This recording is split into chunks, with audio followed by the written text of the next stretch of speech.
name is Scott Honeycutt. I work at Bridgestone in Wilson, North Carolina, and I've been in the iBL program for over a year now, just completed. Had a good experience.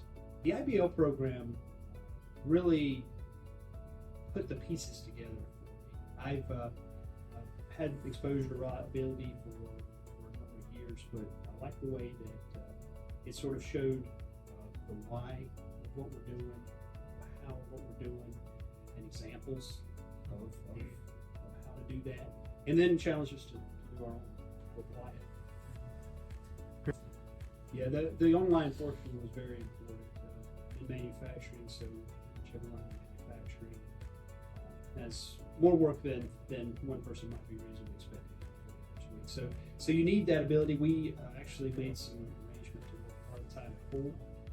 I found mornings before work and even some weekend mornings the best time to do study. So made a big difference there. Coaching is key. I was fortunate at our plant we're doing implementation, so I have additional support equipment on site support. So having that interaction both in person, face to face at times, and email questions back and forth.